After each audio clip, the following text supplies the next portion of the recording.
The Lord be with you. I'm Deacon Keith Fournier, and our first reading is from the book of the prophet Jeremiah.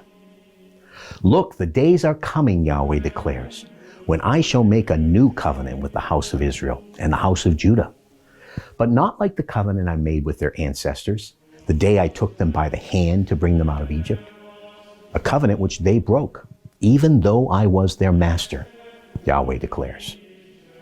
No, this is the covenant I shall make with the house of Israel, when those days have come, Yahweh declares.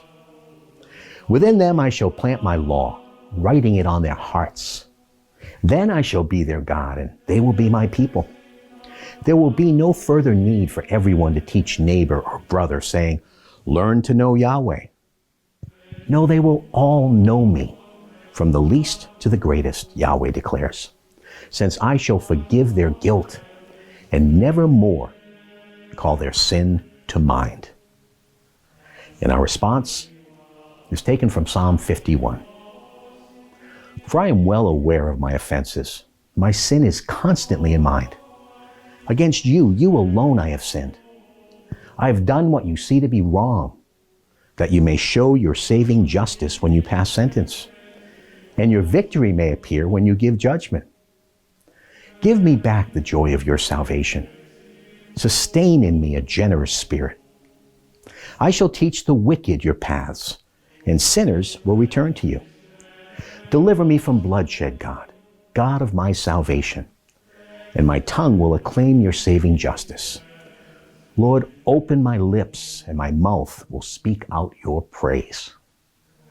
And our second reading is taken from the letter to the Hebrews.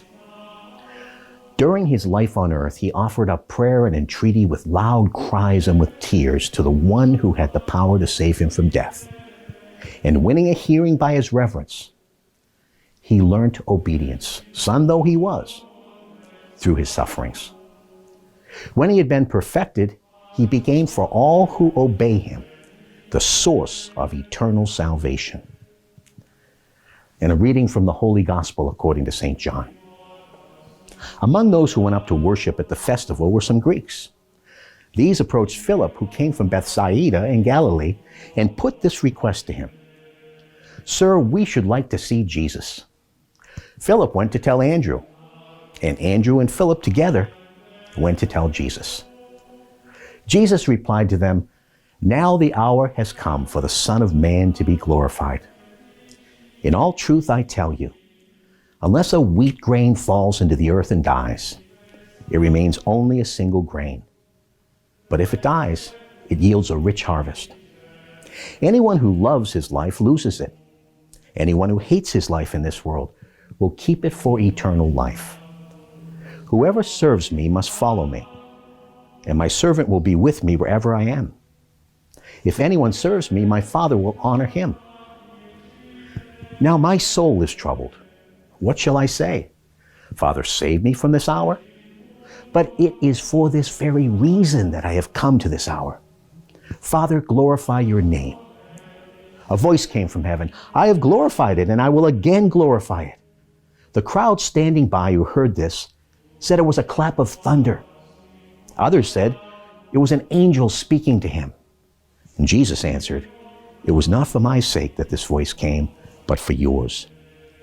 Now sentence is being passed on this world. Now the prince of this world is to be driven out.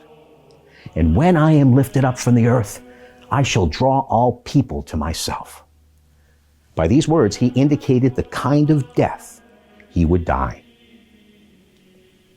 The Gospel of the Lord.